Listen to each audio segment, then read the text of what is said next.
दोस्तों, खाटू श्याम मंदिर परिसर के क्षेत्र में हुए श्रद्धालुओं के साथ मारपीट की ये घटना अपने आप में शर्मनाक और दिल को झकझोर देने वाली है।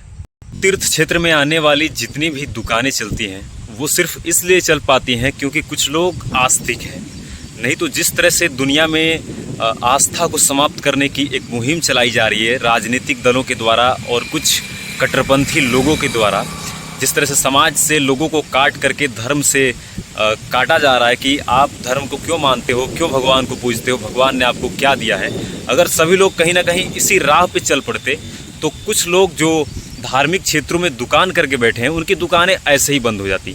लेकिन उनके दुकानें चल रही हैं सिर्फ इसलिए क्योंकि आज भी दुनिया में लगभग 80% से ज़्यादा लोग आस्तिक हैं, जो कि भगवान में विश्वास करते हैं और वो अपने आराध्य से मिलने, उनके दर्शन करने के लिए दूर दूर से हज़ारों हजार किलोमीटर की यात्रा करके पहुंचते हैं। तो लोग जब अपने घरों को छोड़ करके इतनी दूर से पहुंचे हुए हैं, किसी भी धार्मिक क्षेत्र में पहुंचते हैं, तो एक बात तो तय है कि वहां पे पहुंचने के बाद वहां रहने से लेकर खाने पीने तक, बैठने तक, हर चीज़ के लिए वहाँ के लोकल सुविधाओं पे डिपेंडेंट होना पड़ता है, चाहे वो पैसे से हो या फ्री में हो।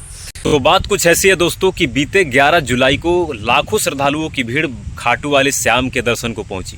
उसमें कुछ 11 श्रद्धालु जो कि मध्य प्रदेश से आए थे वो भी शामिल थे।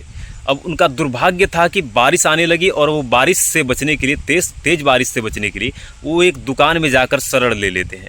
अब दुकानदार उन्हें ज़बरदस्ती बाहर निकालने लगते हैं, जिसका वो विरोध करते हैं कि भाई बारिश है तो कोई कैसे बाहर जाएगा। यानी कि अगर आप यूँ समझे कि जब आप घर से बाहर निकले हैं तो कहीं ना कहीं आप किसी न किसी जगह तो शरण लेंगे, कोई आपदा या कोई तकलीफ़, कोई मुसीबत आएगी तो ऐसे में उनकी बेरहमी देखिए कि वो अपनी दुकानों से ज़बरदस्ती उनको बाहर निकाल रहे हैं, जिसका ये विरोध कर रहे हैं कि भाई हमें कुछ देर यहाँ पे रहने दिया जाए और बारिश खुलेगी तो वो चले जाएंगे। बहुत रिक्वेस्ट करने के बाद भी जब दुकानदार नहीं माने और अपने ज़बरदस्ती पे अड़े रहे तो बातें कुछ ऐसी बिगड़ गई कि दुकानदारों ने इनके साथ मारपीट करना शुरू कर दिया। और मारपीट थोड़ी सी नहीं हुई, मारपीट हुई लाठी डंडों से ऐसे मारा गया जैसे मानो कि ये कोई मुजरिम हो, कोई बहुत बड़ा इन्होंने गुनाह कर दिया हो। और उस मारपीट करते हुए ये भी ख्याल नहीं रखा गया कि सामने महिला है या महिला के गोद में कोई बच्चा है। यानी कि इनकी क्रूरता एक चरम सीमा पर थी। क्योंकि दोस्तों ऐसी स्थिति सिर्फ एक जगह की नहीं है, ऐसी स्थिति लगभग हर जगह पे है, बस वो सामने आने की देर है। अभी मुझे कहना नहीं चाहिए क्योंकि मैं भी बहुत आस्तिक हूँ और मैं नहीं चाहता हूँ कि मेरे किसी भी धार्मिक क्षेत्र पे कोई सवाल उठे, लेकिन कहना पड़ रहा है। अभी हाल ही में मैं कुछ दिनों पहले वृंदावन में था और वहाँ पे एक प्रसाद बेचने वाला व्यक्ति जो कि पूरे मुंह में गुटखा भरा हुआ था और ऐसे प्रसाद बेच रहा था, जो कि वो जब भी बातें कर रहा था तो उसके मुंह से उस गुटखे की छींटें निकल रही थी, जो कि प्रसाद पे भी जा रही होंगी, बाकी साइड में भी जा रही थी। तो मैंने वहाँ पे कुछ लेने के लिए पूछा प्रसाद थोड़ा सा, तो मैंने जब पूछा तो उसके मुँह से छींटें निकली। तो मैंने कहा भाई यार, आप प्रसाद बेच रहे हो, मंदिर के सामने हो, आप कम से कम ये गुटखा तो ना खाओ जिससे प्रसाद शुद्ध रहे और लोग यहाँ से ले तो कम से कम उनका शुद्धता बना रहे। उस पर वो भड़क गया और बोलने लगा तू ज़्यादा ज्ञान दे रहा है, तू यहाँ से निकल, और ऐसे मतलब बोलने लगा। तो मैं वहाँ से बिना कुछ लिए चला गया, लेकिन मैंने वही तुरंत सोच लिया कि मैं वीडियो बना लेता हूँ और इसकी पूरी एक्सपोज करूँगा। लेकिन फिर मेरे मन में सवाल आया कि चलो यार, एक व्यक्ति की वजह से अपने पूरे संपूर्ण तीर्थ क्षेत्र में बैठे इन दुकानदारों की बेइज्जती मैं क्यों करूँ।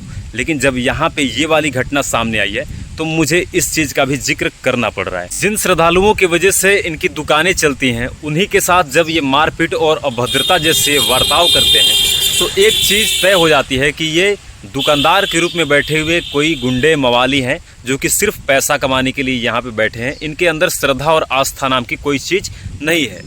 राजस्थान के सीकर जिले में पड़ने वाले खाटू श्याम का वो प्रसिद्ध मंदिर जो कि भक्तों के लिए एक आस्था का केंद्र बनता है और वहाँ पे दूर दूर से भक्त दर्शन के लिए पहुँचते हैं और इसी वजह से वहाँ के लोकल लोगों की दुकानें चलती हैं। वहाँ के लोकल लोगों के जो होटल बने हुए हैं टूरिस्ट के ठहरने के लिए, उनकी रोजी रोटी और उनके व्यापार चलते हैं। दोस्तों, खाटू श्याम मंदिर परिसर के क्षेत्र में हुए श्रद्धालुओं के साथ मारपीट की ये घटना अपने आप में शर्मनाक और दिल को झकझोर देने वाली है। ऐसे में दोस्तों सवाल ये बनता है कि क्या हमें वहाँ पे जा कर के पूजा पाठ या प्रसाद संबंधित कोई भी सामान इनसे खरीदनी चाहिए? तो मैं कहूँगा कि बिल्कुल नहीं खरीदनी चाहिए। हो सकता है तो जितना ज़्यादा से ज़्यादा हो सके पूजा पाठ का सामान हो या प्रसाद हो, आप घर से लेकर के जाएं और अपना श्रद्धा भाव से जो भी करना है करें और वापस घर आएँ। आप अपने पैसे से इनको मजबूत और ताकतवर बनाते हैं, इनके रोजी रोटी का प्रबंध करते हैं और ये आप पे ही डंडे बरसाते हैं। बाकी आप सभी लोग क्या कहना चाहेंगे खाटू श्याम में हुए इस घटना के बारे में, और बाकी अन्य जगहों के तीर्थ क्षेत्रों के बारे में कैसा आपका एक्सपीरियंस है, क्या चीज़ें आपने फेस की, अपनी समस्याएं या जो भी चीज़ें आप कहना चाहते हैं हमारे कमेंट बॉक्स में कह सकते हैं। और मैं कहना चाहूँगा कि आप मेरे YouTube चैनल को सब्सक्राइब करके मेरे साथ जुड़ सकते हैं।